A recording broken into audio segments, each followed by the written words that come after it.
إن الحمد لله نحمده ونستعينه ونستغفره ونعوذ بالله من شرور أنفسنا ومن سيئات أعمالنا من يهده الله فلا مضل له ومن يضلله فلا هادي له أشهد أن لا إله إلا الله وحده لا شريك له وأشهد أن سيدنا محمدا عبده ورسوله المبعوث رحمة للعالمين لا نبي بعده. اللهم صل على سيدنا محمد وعلى آل سيدنا محمد كما صليت على سيدنا إبراهيم وعلى آل سيدنا إبراهيم وبارك على سيدنا محمد وعلى آل سيدنا محمد كما باركت على سيدنا إبراهيم وعلى آل سيدنا إبراهيم في العالمين إنك حميد مجيد. فقد قال الله تعالى في القرآن الكريم وهو أصدق القائلين: أعوذ بالله من الشيطان الرجيم. يا أيها الذين آمنوا اتقوا الله حق تقاته اتقوا الله حق تقاته ولا تموتن إلا وأنتم مسلمون. وقال أيضا: أينما تكونوا يدرككم الموت ولو كنتم في بروج مشيدة. صدق الله العظيم وبلغ رسوله النبي الكريم ونحن على ذلك من الشاهدين والشاكرين. فيا عباد الله أوصيكم ونفسي بتقوى الله فقد فاز المتقون. Jemaah Jumat yang dimuliakan Allah Subhanahu wa taala. Pada bulan ini kita masih berada pada bulan Maulid, yang mana kita ketahui bahwa bulan ini merupakan hari kelahiran Rasulullah sallallahu alaihi wasallam yang kita cintai bersama. Kata Nabi kita Muhammad sallallahu alaihi wasallam, "Taraktu fikum amrayn ma in tamassaktum bihima lam tadillu abada, huwa kitabullah wa sunnatur rasul." Saya tinggalkan kepadamu dua perkara, kamu tidak akan tersesat selama-lamanya apabila engkau berpegang kepada kedua pedoman tersebut, yaitu kitab Allah dan sunnah Rasul. Salah satu sunnah Rasul adalah mencintai Nabi kita Muhammad sallallahu alaihi wasallam. Kata Nabi, "Man ahabbani kana ma'i fil jannah." Dan salah satu tanda cinta kita kepada Nabi Muhammad sallallahu alaihi wasallam yaitu melaksanakan hari raya Maulidur Rasul sallallahu alaihi wasallam. Walaupun ini berbeda pandangan ulama, akan tetapi sudah jelas kita mencintai Rasulullah sallallahu alaihi wasallam merupakan sunnah, bahkan kewajiban kita untuk mencintai Nabi Muhammad sallallahu alaihi wasallam. Dan ini merupakan pedoman yang pertama, yaitu hadis Nabi Muhammad sallallahu alaihi wasallam. Yang kedua adalah meyakini atau berpedoman kepada Al-Qur'an, yang mana kita ketahui bersama bahwa Al-Quran adalah kalamullah, perkataan Allah Subhanahu wa ta'ala. Sampai sekarang ini tidak ada yang mampu memalsukan Al-Quran, karena Allah Subhanahu wa ta'ala yang menjaganya. Inna nahnu nazzalna dzikra wa inna lahu lahafizun. Oleh karena Allah yang menjaga, maka tidak ada dan tidak akan mungkin ada orang yang mampu memalsukan Al-Quran. Kalaupun ada yang memalsukan, pasti akan ketahuan, karena begitu banyaknya para penghafal Al-Quran yang selalu senantiasa menjaga Al-Quran. Oleh karena itu, hadirin yang dimuliakan Allah Subhanahu wa taala, kata Allah, "Qul law kana al-bahru midadan li kalimati rabbi lanafida al-bahru qabla an tanfada kalimatu rabbi walau ji'na bimithlihi madada." Katakanlah wahai Muhammad, walaupun air laut dijadikan tinta. Semua air laut dijadikan tinta untuk menulis kalimat Allah, untuk menulis kebesaran-kebesaran Allah, maka tinta itu akan habis, air laut itu akan habis walaupun ditambahkan lagi. Begitu besar Allah Subhanahu wa taala. Begitu besar karunia Allah Subhanahu wa taala. Oleh karena itu Ahmad Mustafa Al-Maraghi dalam kitab tafsir Al-Maraghi dia menjelaskan Bismillahirrahmanirrahim, ada 6 poin yang bisa kita ambil. Tidak usah 30 juz. Cukup Bismillahirrahmanirrahim. Kata beliau sangat luar biasa dalamnya. Kalau kita lihat Bismillahirrahmanirrahim mulai dari huruf ba, kemudian ada huruf sin, kemudian ada huruf mim, bismi. Setelah bismi ada nama Allah Ar-Rahman Ar-Rahim. Allah Ar-Rahman Ar-Rahim ini adalah merupakan nama Allah. Allah Ar-Rahman Ar-Rahim itu nama Allah semua. Tetapi ada perbedaan di antaranya. Kita melihat Bismillahirrahmanirrahim dimulai dari huruf ba. Kita lihat bentuk huruf ba ada 1 titik.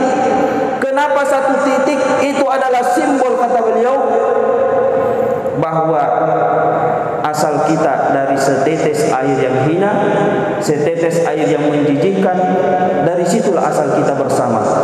Dan semuanya kita berasal dari situ. Menandakan apa? Kalau kita sudah merasa asal kita dari setetes air yang hina, maka kita tidak boleh sombong di atas permukaan bumi ini. Bagaimanapun kedudukan kita, baik harta kita banyak, uang kita banyak, pangkat dan jabatan kita tinggi, kita di atas segalanya tidak boleh sombong. Bahkan ulama pun yang tinggi ilmunya tidak boleh sombong sama sekali. Kenapa? Asal kita sama. Jadi ini yang pertama. Ba adalah simbol bahwa semua asal kita sama, yaitu berasal dari setetes air yang hina, setetes air yang menjijikkan, tidak boleh sombong. Iblis sudah jelas-jelas penghuni surga diusir dari surga gara-gara sombong. Bagaimana dengan kita manusia, belum tentu tempat kita surga, kita mau sombong. Na'udzubillah. Setelah huruf ba ada huruf sin, bis. Bagaimana bentuk huruf sin? Naik turun, naik turun. Ini melambangkan bahwa setelah kita lahir, maka kita akan mengalami yang namanya naik turun, naik turun. Roda di dunia ini berputar. Apa artinya? Artinya adalah hari ini kita bahagia, tersenyum, tetapi besok-besok bisa saja kita menangis. Hari ini kita menangis, besok-besok kita tersenyum. Hari ini kita di atas, kita kaya, tetapi jangan sombong, jangan congkak, karena boleh saja besok-besok kita jatuh melarat, akhirnya jatuh miskin. Bahkan lebih parah lagi, banyak utang. Hari ini kita melarat miskin, tetapi besok-besok kita jadi kaya raya. Ini menandakan bahwa bagaimanapun keadaan kita, kita harus selalu bersama Allah Subhanahu wa taala. Orang yang selalu bersama Allah, bagaimanapun posisinya, maka dia tidak akan stres. Kalau posisinya di atas, kalau bersama Allah, maka dia akan berbanyak bersyukur, berbanyak berinfak, sedekah, banyak-banyak bersyukur. Tetapi kalau posisinya di bawah, serba kekurangan, kita bersabar, maka tidak ada kesulitan yang terjadi. Karena begitu banyak orang yang ketika diberikan harta sedikit, dia kecewa, bahkan dia lalai kepada Allah Subhanahu wa taala. Tetapi ada juga orang ketika diberikan harta sedikit, ketika dibawa di garis kemiskinan, dia selalu berdoa. Setiap hari dia berdoa, ya Allah berikan saya harta yang banyak, jadikan saya kaya. Setiap hari dia sholat duha, setiap malam dia sholat tahajud, sholat 5 waktu selalu di masjid. Tetapi ketika Allah memberikan harta yang banyak, dia sibuk mengurus hartanya, bahkan dia lalai sholat 5 waktu, apalagi sholat duha dan sholat tahajud. Sudah seakan-akan tidak butuh kepada Allah, dia tidak pernah mengangkat lagi tangannya, dia tidak pernah berdoa lagi kepada Allah Subhanahu wa taala, karena dia sudah merasa cukup. Inilah bahayanya. Makanya kita harus selalu bersama Allah Subhanahu wa taala. Kalau posisi kita di atas, maka kita bersyukur. Kalau posisi kita di bawah, maka kita bersabar.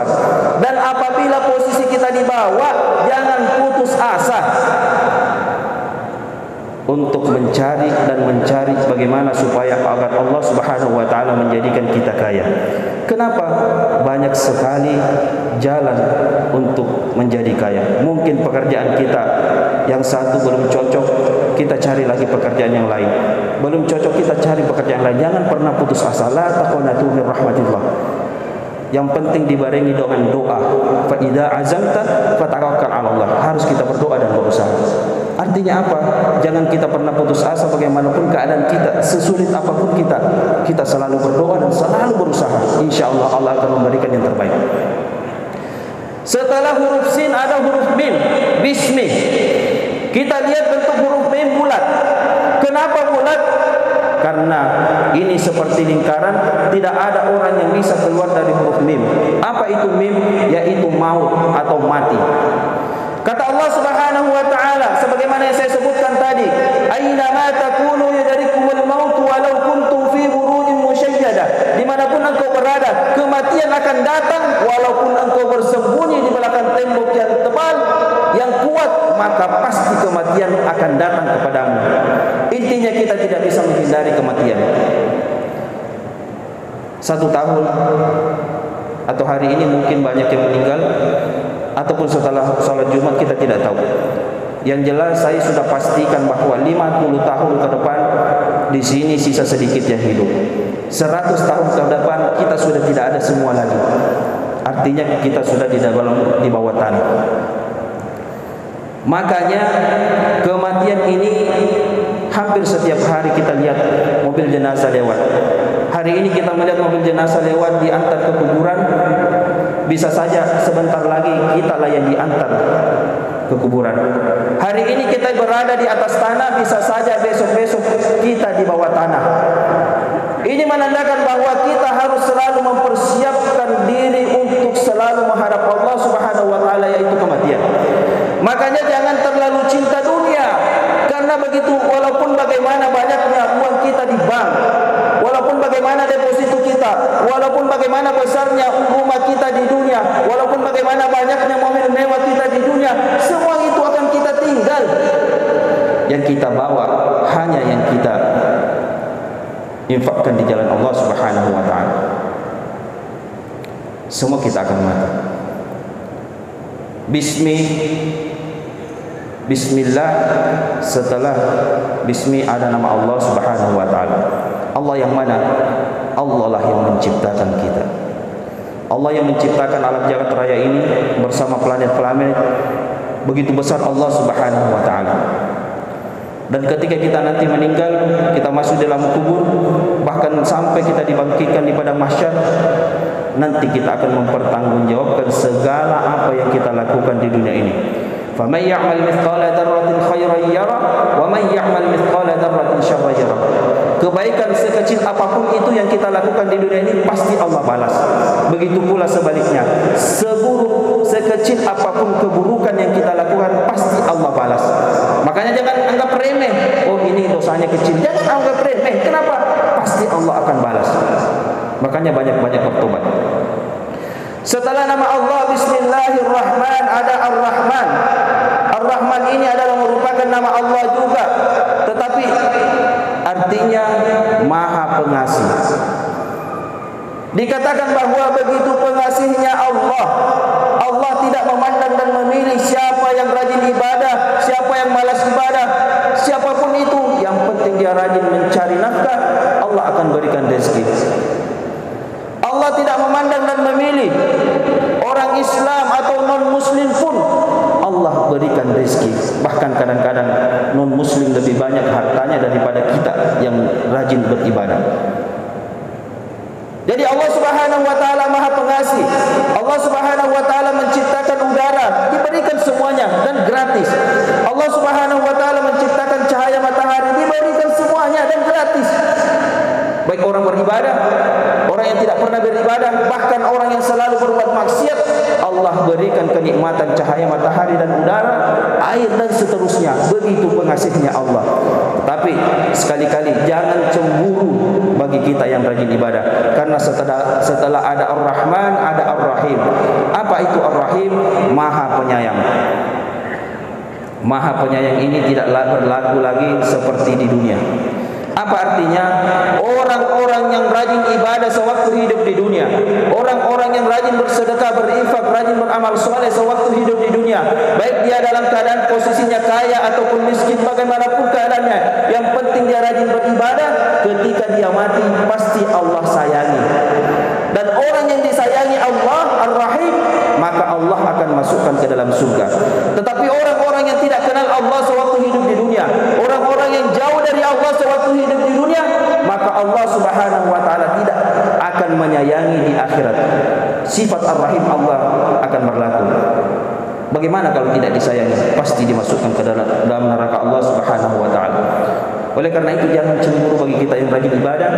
Kenapa sih Allah, saya rajin ibadah, saya rajin sholat, sementara tetangga saya tidak pernah sholat, tidak pernah ke masjid, banyak hartanya? Jangan cemburu.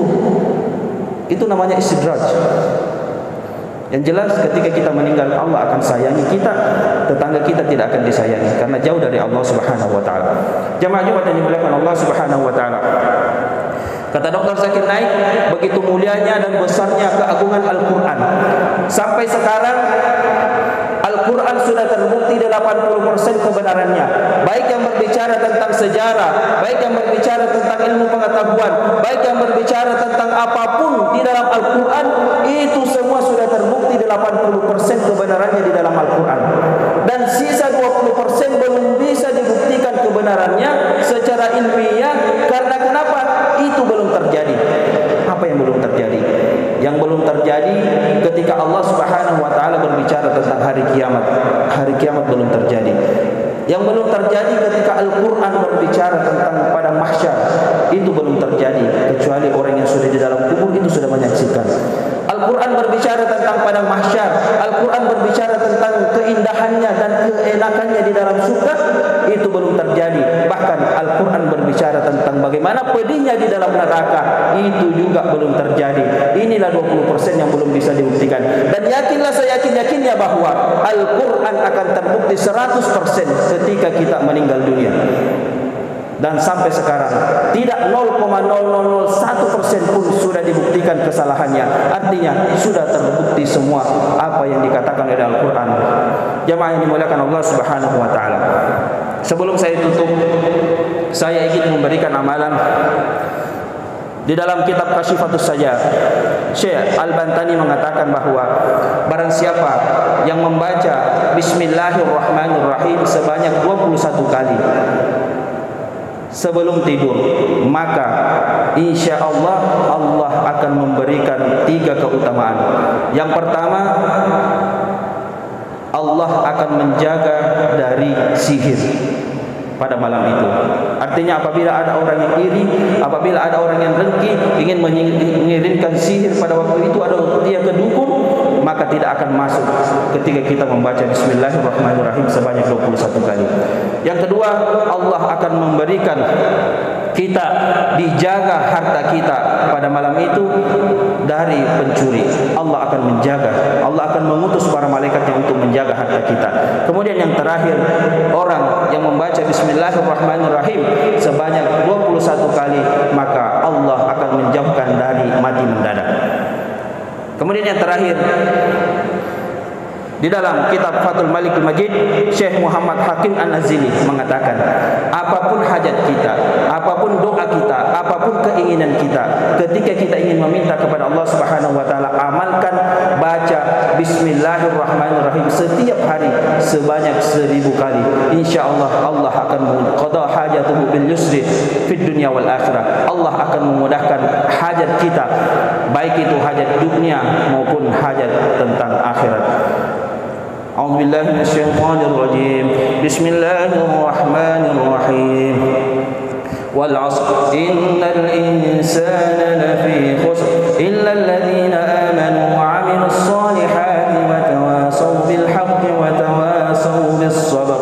Barakallahu li wa lakum fil Qur'anil Karim wa nafa'ani wa iyyakum bima fihi minal ayati wa dzikril hakim. Fataqabbal minni wa minkum tilawatahu innahu huwas samiul 'alim. Allah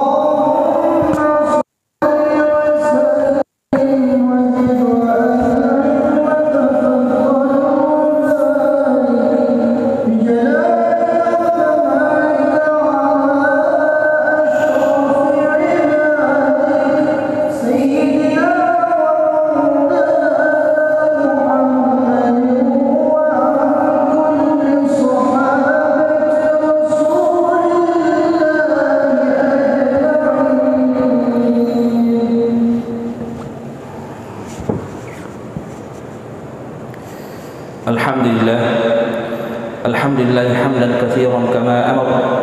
أشهد أن لا إله إلا الله وحده لا شريك له، وأشهد أن سيدنا محمدا عبده ورسوله المبعوث رحمة للعالمين لا نبي بعده. قد قال الله تعالى في القرآن الكريم وهو أصدق القائلين: إن الله وملائكته يصلون على النبي يا أيها الذين آمنوا صلوا عليه وسلموا تسليما. اللهم عن الخلفاء الراشدين أبي بكر وعمر وعثمان وعلي وتابع التابعين وتابعهم بإحسان إلى يوم الدين. اللهم صل على سيدنا محمد وعلى آل سيدنا محمد آمين. اللهم اغفر للمؤمنين والمؤمنات والمسلمين والمسلمات الأحياء منهم والأموات إنك سميع قريب مجيب الدعوات ويا قاضي الحاجات. اللهم بحق الفاتحة وسر الفاتحة يا فارج الهم ويا كاشف الغم يا من لعباده يغفر ويرحم ويا دافع البلايا الله ويا دافع البلايا رحمن ويا ضافع البلايا رحيم. ادفع عنا الغلاء والوباء والبلاء والفحشاء والمنكر والسيوف المختلفة والشهدائن من حلال ما ظهر منها وما بطن عن بلدنا هذا إندونيسيا خاصة وخصوصا سمرندة وبالبلدان المسلمين عامة إنك على كل شيء قدير. اللهم طول عمرنا وصحح أجسادنا. اللهم طول عمرنا وصحح أجسادنا. اللهم طول عمرنا وصحح أجسادنا ونور قلوبنا وثبت إيماننا وأحسن أعمالنا ووسع أرزاقنا وإلى الخير قربنا وعن الشر أبعدنا وقض حوائجنا في الدين والدنيا والآخرة إنك على كل شيء قدير. ربنا آتنا في الدنيا حسنة وفي الآخرة حسنة وقنا عذاب النار وقنا عذاب النار وقنا عذاب النار. عباد الله إن الله يأمركم بالعدل والإحسان وإيتاء ذي القربى وينهى عن الفحشاء والمنكر والبغي يعظكم لعلكم تذكرون ولذكر الله أكبر والله يعلم ما تصنعون. أقم الصلاة.